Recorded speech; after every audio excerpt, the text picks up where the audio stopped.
Welcome to the Hobby Jogger Podcast, where elite athletes and ham and eggers lace up their stories.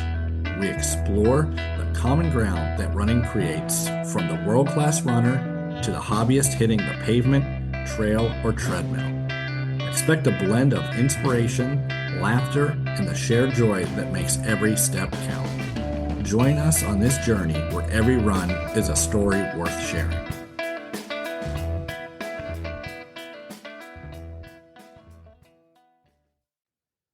Thank you for joining us for this episode of the Hobby Jogger. This episode is going to be a little bit different. We are doing our first shoe review. I guess it's a head-to-head comparison of shoes. And for this particular review, I've brought in a friend of mine, friend of the show, frequent guest, frequent contributor to the show, Mr. Jeremy Pope. Jeremy, how are you? Good. How are you guys? Yeah, hanging in there. Just, biding my time until the Canyon's 50K. So hanging out. 2 weeks. 2 weeks. Also joining us, as always, Mr. Rob Myers. Rob, how are you? I'm doing well. Excited for the shoe review cage match. 2 enter, 1 leaves. Yeah. I guess maybe one will leave. I don't know. We might just fight to the death and we both die. Who knows? But yeah, we're going to be reviewing 2 very popular trail shoes today because I prefer to run on trails. And I know Jeremy does as well. And the shoes we're reviewing today are the Adidas Terex Agravic Speed Ultras. Terrible job by the Adidas marketing team. I don't need that many words in a shoe name, I don't think. And the Hoka Tecton X3. So those are the shoes we're going to be reviewing. I think we might have 2 varying views of each shoe, possibly, hopefully. And we'll give you our thoughts on those shoes. Rob, have you worn either shoe? The Tectons, I got to try them on, go for like a 3-mile run. I was pretty impressed. I'm not impressed by the price tag, so I haven't committed yet, but I think at some point I'll have to take the plunge. Yeah, that's one thing. Before we get into either shoe, like these are, I believe the Adidas shoe is $225 retail. Is that correct, Jeremy? $220. $220. In the Tecton X3 is, I believe, $275. Yep. Yeah, that is a hefty price tag for a running shoe, and you should get a lot out of those shoes if paying that much. But what shoe do you want to start out with first, Jeremy? Oh, it makes no difference to me. I say we start with the Adidas. Oh, perfect. That's great. Yeah. My first complaint about the shoe is the name. So first off, I'm an Adidas guy. Always been an Adidas guy. Me and my friend Grant went running earlier. We were talking about this episode, and we were talking about the Adidas Predator, one of the most iconic athletic shoes ever made. It's right there with the Air Jordan internationally. Like the Adidas Predator, the Air Jordan, like the 2 most iconic sports shoes ever made. So I am through and through an Adidas guy. Always wore the Predator. Love the brand, love the shoe. But this shoe, I feel like, is not for me. I'm not for a hobby jogger like myself. There's a lot to be desired when it comes to stability. What did you think about that, Jeremy? What do you mean when you say the word stability? I know, like, that word, it has different meanings, right? Like you're turning your ankle. Yes. So I wore it in sand run where I run all the time. And I felt like I had to be very careful every step because my ankle was going to turn, like I was on platform shoes. And you're spot on. When I hear the word stability, that's the first thing that comes to mind. Does my ankle feel like it's going to turn as soon as I step on the edge of a rock? Yeah. And I did. I think I counted 4 ankle turns within a 7-mile run. And sand run isn't exactly like it's very well traveled. There is some roots and rocks a little bit, but it's not that bad of a, to be that kind of instability, I guess. You ran in the shoe, Jeremy, in the Super Bowl down in Worcester, Ohio, which I feel like would have been a muddy, rooty, rocky mess. And did you have any stability issues? I honestly did not. I was slightly hesitant because of the outsole. Like the lugs aren't huge, so I mean, like as far as gripping mud, I would say it's definitely less than the Tecton that we're comparing. But ultimately, the feel of that shoe for me is just the better feeling shoe on foot. I did what you nobody should ever do. I ran in the Agravic Speed Ultra 2 times, super short, before putting it on at Black Canyon. Silly. Yeah, But you shouldn't do it. We don't recommend that here. the rocky terrain there and the Super Bowl terrain, which would be the complete opposite of mud and roots, I never felt like unstable. I really didn't. Quick question. So if you were building like your ideal shoe, and I think this is important to the listeners, both of you, I'd like to really give your ideal shoe if you're breaking it down. Do you like a wider toe box, narrower collar height, stack height, drop? I mean, what's your ideal? 'Cause I think that's important when you're going in to review the shoe, right? Like, how does it compare to what you know you like and where you perform really well? I totally agree with you too, because there's so many just over time you pick up on things in shoes and you just like little things here versus there. I have a narrow foot. I like my shoe to be snug. Like I like the feel of a snug fit throughout. Toe box all the way up. Instep. I feel like the Agravic Speed Ultra definitely does that almost to a fault with the lacing system. Only complaint, I know Casey started off with complaints. So my only complaint with the shoe is I had my left just a little too tight to start the race at Black Canyon. And I ultimately had like an arch blister. So I loosened it up at mile 10 and like from there it was fine. The blister had already formed. So like it was my whole shoe was full of blood, but flipped it to Super Bowl, muddy, slippery, slimy, cold. You get your feet wet in the first mile and a half. You just literally go straight into standing water. So my foot was wet the whole entire time, and I didn't have any blisters. So my, I guess I completely skipped over what you were saying.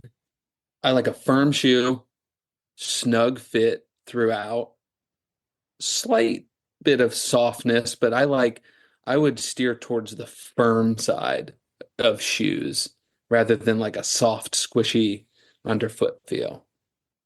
Well, the follow-up question would be, where did the Adidas rank kind of in your ideal profile that you just laid out? I would say it's for myself, it's almost spot on what I like. A little firm for the trail when you're talking ultra distance. I don't know how I would love that thing at like mile 50. Ultimately at Black Canyon, I never even made it close to 50 miles. So I had a nice 36 miler or something like that. But I just don't know. Maybe it would be fine, towards the end of that race, but I guess I haven't had it there quite yet. So I love the fit, love the feel. For me, all of those things that you're asking, I would say 7.5, 8 out of 10. Wow, impressive. Casey. It's just the shoe did like I couldn't get over the non-stability of the shoe. Like when I have to worry about turning my ankle and breaking my leg, I just, it wasn't for me. It did feel very responsive. Like it did feel like a road super shoe, like just like the Adidas Adios Pro, which I think is tremendous shoe. I like that shoe a lot. I would run any marathon in that shoe, road marathon. But yeah, the toe box was actually pretty good. If I have to say something nice about it, the outsole was good. I believe they use is it Continental. Continental. It was just as good as the Tecton X3 outsole. I thought, like there was no difference for me, and this is just based off my only comparison runs of the two shoes are sand run. So outsole was good. It's just the stability. I just felt anything I made up with the efficiency that gained from the foam, and I guess not the plates, but the splayed fingers plate of the shoe was lost in just feeling like I had to be so careful as to not break my ankle. Yeah, so that's why my biggest disappointment with the shoe. But yeah, toe box I liked. I guess that was okay because Do you have other carbon plated shoes like road yeah, shoes? yeah, I have the Adidas the Adios Pro. I have the Mach 1, not the Mach 2 because I didn't want my ankle torn up. The Yeah. Achilles shredder? In the Adidas, whatever their quick, like their short, fast shoe is. Takumi Sen? Yeah, but I think I have the nines. So I have those plated shoes to kind of to reference. And I like the Takumis I really like a lot. I do a lot of interval workouts in them and track workouts in them and have no problems. So this is like the first Adidas shoe I've ever just been totally out on. Well, and having run with you, I feel like you definitely kind of stay up on your toes. Yeah. I am maybe the opposite where I kind of just land very midfoot, maybe even towards the back of the heel. My What I shoes only wear out in one place, which is like the front, like, yeah, on the forefoot. Yeah, there's no doubt where I strike. what I notice when I run in the Adidas is I tend to then go up on my forefoot. And like Yeah. to me, then my stride on it literally just feels better. That could be where it's putting me on, but I'm already there. So there's nothing like it's not designed. Maybe it's just maybe not designed for someone like me who, just yeah, runs on their forefoot like that. I don't know. Yeah, the stability. Yeah, very disappointing. I wanted to like it. I did. I truly wanted to like it a lot just because I like Adidas so much and I've always worn their shoes. Albeit Canyon's 50K. I'll have Adidas underwear on, Adidas shorts on. Will not be wearing the Adidas shoe, unfortunately. So, but that brings us to our next shoe, Jeremy.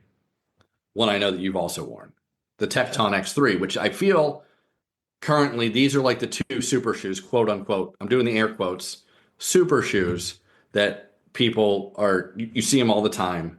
I know Tectons kind of get a hard time because they have the Gator. I like the Gator. You're not as big a fan of the Tecton, correct? Yeah. They just feel night and day to me, these two shoes. While the Adidas is an 8 millimeter drop shoe, Hoka Tecton X3 is 5 millimeter, which Hoka basically keeps almost Standard. everything Yeah. at 5 millimeter, which I like that. I like that they do that. The new Clifton 10 that just came out they bumped it up a little bit, but I feel that the Adidas has a lower drop. Like when you sit in the shoe, and I don't know, maybe it's just the shape, right? Or I don't know. It feels like my heel feels really, really low. When I put the Hoka on, it just feels like a workhorse. It doesn't feel like a race shoe. Like when I'm putting on a carbon plated shoe that I paid $275 for, I'm like, I want this thing to rip. You lace Yeah. it up and you're like, I'm ready to roll. And I don't know. I like the Tecton. I really liked the two. I had the one. I had 3 pairs of the two. And the three is fine for me. I don't know. I agree with you because I like the two a lot. If they could have just swapped the foam from the 3 to the 2, Yeah. I think I get what you mean. Like, because it does feel like I don't want to say clunky, but it's more on your foot. It's not just like a race type shoe. But at the same time, don't worry at all. Like I was talking to Will about it. Shoe for Laurel Highlands, I was like, I would wear the Tecton 3, no problem. Like, I feel like it's a shoe that can go anywhere. I'm not worried about rocks, my ankle, whatever. I wore it at Grindstone 50K. and just never thought about it. Just every downhill went down. Definitely has the responsive foam. The PIBA based foam definitely helps the legs out late in a race. Like there's no doubt about that to me of what a super trail shoe can be. So I'm a big fan of it. Like I don't know. I get what you mean though. Like it's not like the sleek, super light, smaller shoe. It is more to it. But at the same time, I think, I don't know. If you're running a 50K, a 50 miler, maybe you need a little bit more to, you don't want to just be running on a minimal shoe for that far. I'm with you. I'm totally with you there too. It's like I think the Tecton X3 is like a 50K to 250 mile, right? Like I think that shoe, I don't think man, I don't know about running a 100 miler in the Agravic Speed Ultra. I know those Adidas athletes are doing it. I don't know. I mean, I feel like the Tecton X3 is just like this workhorse where it's going to hold up. You're not going to slip. You exactly what you said. Like you feel comfortable. Every step is like I'm going to nail it. I don't feel like I'm slipping, turning. What I'll say when I switched into the Tecton at Black Canyon, I fell face first within the first mile. And I mean that it could have been on myself, right? And maybe the switching of shoes. But it's like I feel like I just cover more of the surface. Like I'm really going heel to toe in the Tecton. I don't know. I guess there was so much hype around it. It was kind of like the Speed Goat 4 to the 5, where they're like, this is the shoe, and then it was slightly underwhelming. I'm kind of there with the Tecton X3. Slightly underwhelmed. I I guess I can see where you would be. Yeah, because it's like you said, it's probably a better 100-mile shoe. I mean, Jim designed it, so that's what he prefers to run. So it's probably going to be mostly designed to run 100 miles. I don't have near the number of miles, but it didn't feel like a Hoka to me. Like I think if you're a diehard Hoka, the Tectons just didn't feel like a normal Hoka, right? If you're on the fence with Hoka and you're not a Hoka person, I could see you putting on the Tectons and getting a totally different experience. I don't know if what you're saying, Jeremy, is somewhere kind of in the middle there.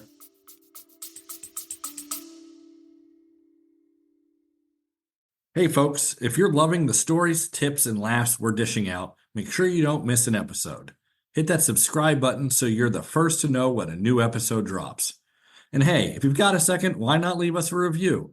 Your feedback helps us improve and keeps this running community growing. Lace up, hit subscribe, and let's get back into the show. The biggest con that I have on the shoe is I ran multiple 50Ks in it. I ran Saddle's 50 miler in it. I had somewhere around 200 miles on the shoe. If you look at the thing, it's basically destroyed. I wouldn't consider myself heavy. Um, the foam on the one shoe is like broken down differently than the other. So I'm kind of disappointed there where it's like $275, like in this super foam era with a carbon plate, I'm like, I wish I could get 300-400 miles on this thing before it's losing its pop. So For $275, yeah, you're right. yeah, like yeah, we if we take that out per miles, like we're Paying $1 a mile. yeah, That's a but lot. a trail shoe takes a beating, right? Let's be honest. Water, mud, sticks, sand, dirt, Rocks jabbing into it every step. Yeah. yeah. They're a lot more abused than the road shoe, just the same contact point, the same push off every step. So I'd say a pro then would be I like the soft. I almost like the PIBA foam over the was it like Light Strike in the yeah. Adidas. I guess when you're talking about those long distances, maybe. It definitely absorbs a lot of contact or energy from the ground. The Piva foam does. Like I will say there was a noticeable difference in my legs from running. I don't remember even. I don't remember the shoe I ran Laurel Highlands in, but there's a lot of downhills in that. And then Grindstone, how my legs felt after. My legs were my legs felt pretty good after Grindstone. You probably ran Which into this in all, maybe. might have, yeah. I'd have to go back if there's a picture or something and see what I ran in it. But the foam definitely, the super foams definitely help. I'm 100% convinced of that. Not to like bash on Hoka, but with that Speed Goat 5, I literally just haven't gotten a Speed Goat 6. The No. Speed Goat 5 was dying. I felt like it would get to maybe 150 miles and then it would start to get like this banana shape. Mine would. I don't know if other people experience this, but and then it was just you put it on, and it's like this thing is dead. It's completely dead. Yeah, those things got shot real quick. I have a couple pair of them that are, yeah, they're U-boats. Yeah, yeah, and you set it on the ground and you're like you look at it and it's a different looking it's like Yeah. so I don't know. The Speed Go 6 was, that was a popular push also. I think the Speed Go is probably number one trail shoe out there. Yeah, you see it. I mean, we saw a bunch today. We were out in the CVNP running, and yeah, we saw a bunch of speed goats. And yeah, it's definitely the most popular trail shoe there is, for sure. I can't even think of what would be second, actually. What I see second most, I don't know. What would it? I think they're number one. Yeah, My I don't only even know. complaint with the speed goats is once you get them wet, they never fit the same way again. And I know there's other shoes that suffer from that, but if you get them soaking wet, you're going through a creek. When they dry out, they just never feel the same, in my opinion. Yeah, And I'll ultimately be always a fan of Vibram outsole. Like Fiber Moutsole's great. if you're going to go on a trail, I, why wouldn't you have Vibram? I don't know. But props to Adidas for coming up with their own outsole that is, I think at least for a super shoe, very comparable. I guess I would need to look in to see what the weight difference is between the outsole of the Tecton 3 and the Adidas Agravic Speed Terex Ultra shoe. Gosh, that's a lot to say. Like, I Say that mean, 3 times fast. I'm not going to be able to get over that now. You named the most iconic shoe you have, the Predator, and you couldn't just come up with like the Speedster, the Blink. ASU or something. I don't know. Yeah, the fast. Like certainly there's a verb we could have come up with Yeah. that not used by another shoe or even a noun. I don't know, something other than that. Wow. Adidas ass kicker. Yeah, that'd have been fine. There's a 5 ounce difference what they post on their website, right? Adidas says 9.5 ounces in a size 9. Mm-hmm. Hoka's at 10 ounces flat. I don't know. It doesn't say if it's size 9. I assume probably. You have to imagine that is all in the upper because the upper of the Adidas is pretty stripped down. Yeah, there's nothing to the upper of the Adidas. Yeah. And Where I'm kind of a fan of the little sock liner. Kind of enjoy it on the Tecton. so I met one of the designers and I brought that up with him. My Predators, again, talking about the Adidas Predator, I was like, that shoe has I guess a gaiter, essentially. But it's much tighter to where you don't even need to tie your shoe. But they started putting them on shoes when people started playing on turf fields to keep like the little black balls out of the shoe. And I asked one of the engineers of Hoka, I was like, why don't you guys put these on, like, I would like this on a trail shoe. It seems like a pretty, one, it form fits, like I don't know, not form fit, but it locks you down into the shoe a little bit better, I guess, than just laces. Like it's an additional support, kind of like having an ankle brace on.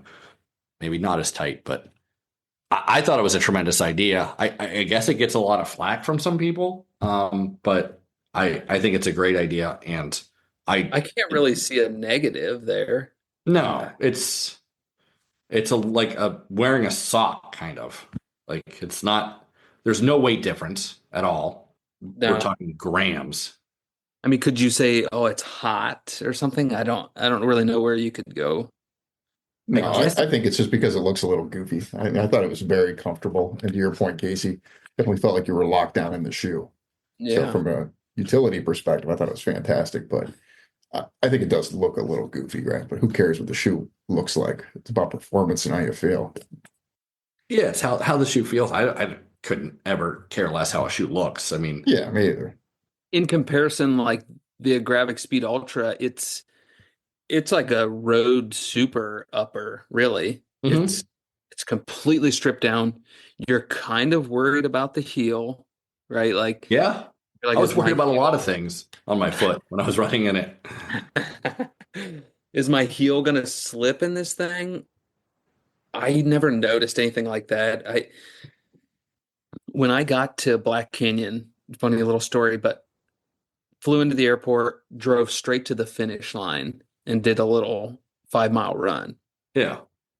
Eli and his wife Tabor they were there doing a little run themselves. He commented on, it was the first time I had wore those shoes 2 days before the race. But Smart. Smart. We like that.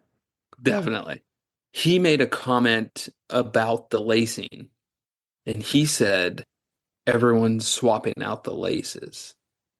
They're like kind of little jagged looking laces, and it's almost kind of annoying. They don't I could see that because they're so thin, they're going to have a tiny little pressure point across your foot. Because there's nothing to the tongue either to Yep. disperse the pressure. To where if you use like a normal lace that just lays flat, it's going to distribute it over, we're talking quarters of inches here, but I can definitely see where that would be an issue and why people would swap out. Because those laces are like pieces of nylon essentially. It's like there's nothing to them. They were saving every bit. They put all the weight definitely into the midsole of that shoe. That's where all the weight is. There's nothing in the outsole or the laces. Like it is all in the midsole of that shoe for sure. So yeah, that makes sense why people would swap that out because those laces were.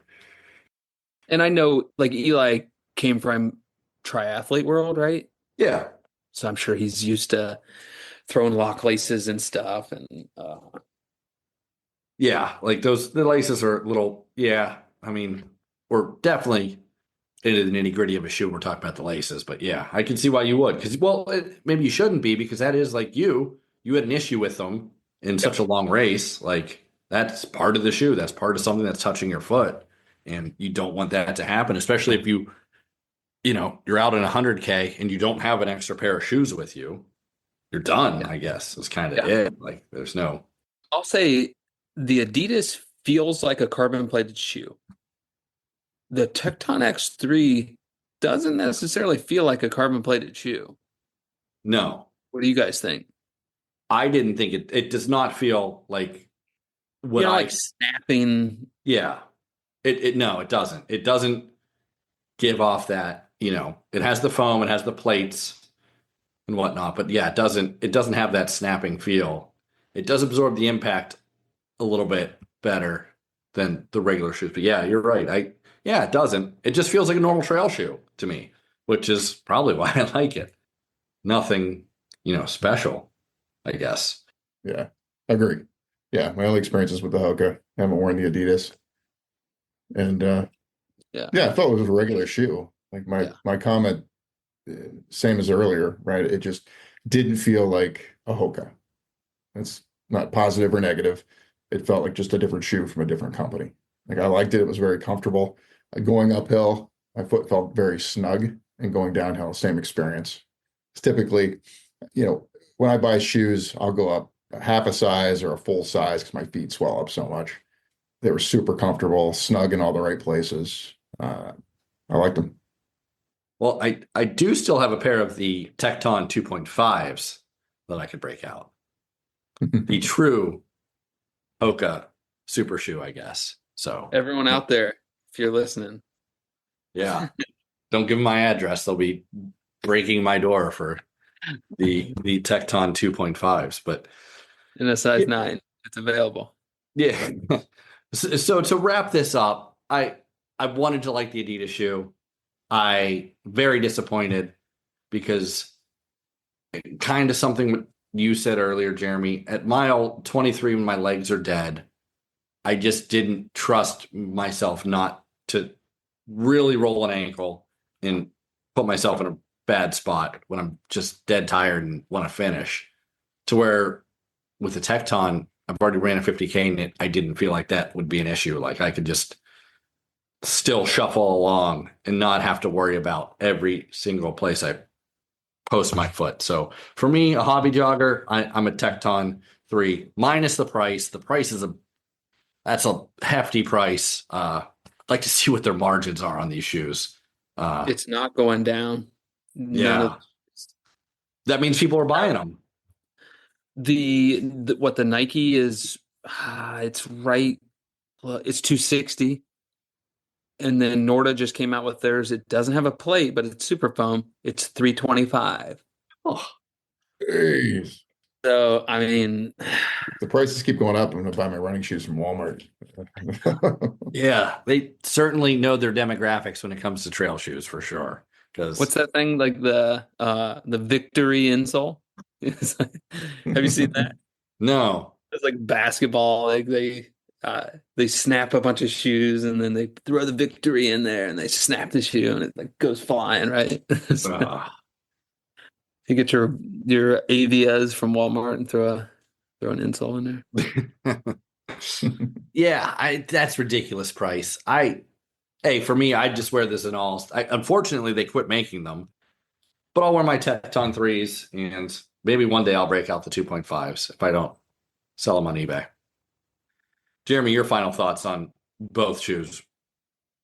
I like them both for different reasons. I know that's kind of if we're not coming to a conclusion or a winner here, but I think they both have their purpose. I feel very confident in the Tecton X3 going downhill specifically. I know Rob mentioned like an uphill and then a downhill. It's like going downhill, I kind of just suck at downhills. But in that Tecton X3, you're like, every step, I feel great. I think if I'm running a 50K and I'm looking to go fast, I'm wearing the Adidas. If I'm going really far, technical terrain, maybe some slippery stuff, I'm probably wearing the Tecton X3. I'm gonna have to get a new pair, and that hurts. It really hurts me. Yeah, I've only worn mine for 150K in a trail run. So I feel like I still got them for canyons, that they're still in good shape. But yeah, that's just the price tag's the biggest thing for me. And I'd prefer to be out running like steep up and down trails. Like, we're going out to Laurel Highlands. So like trails like that where neither shoe really is necessary. I definitely wouldn't wear the Adidas out there. That'd be broken leg for sure. Rob would be hauling me off the mountain. We don't want that. Yeah. I mean, where I get hung up is the ankle roll, right? So I've had 3 or 4 pairs of shoes after one run, multiple ankle rolls. They're going in the corner. They're going to the giveaway pile. It's just there's something about that experience where you lose that stability, and I don't trust the shoe. Yeah. So. Yeah, for sure. So yeah, that's the verdict. Jeremy's even on both. They both do have their place. That's all we got today, I think, for the Adidas v Tecton 3 debate, plus a little bit more. Yeah, you got a little more shoe talk from Jeremy and myself and Rob as well. We didn't get into the Merrells. Maybe we'll do another episode on the Merrells, Rob. What do you think? Yeah, we definitely should. Yeah, so far, I really like them. Yeah. I'm impressed. Yeah, that's a really good trail shoe. I think it goes overlooked by a lot of people that don't know even Merrell exists. So it's actually one of my favorite shoes of the year. So maybe we'll do an episode on the Merrell Skyfire. Shout out Rachel Tamayacek. I believe I said her name right. I don't have it written down in front of me, but she's running for Merrell and got the shoes when she was on the show. And yeah, tremendous trail shoe. So, or to maybe Rob and I will review that in an episode coming up. So appreciate you, as always. Listen to the Hobby Jogger. Listen to Jeremy and I talk about some shoes here. Jeremy, thank you for joining us. I always appreciate your time. Thanks for having me. It was fun. Thanks for tuning in to another episode of The Hobby Jogger. We hope you've enjoyed our conversation today. And if you liked what you heard, don't forget to subscribe and leave a review on your favorite podcast platform. Your support keeps us moving forward. Until next time, keep those feet moving and enjoy the miles.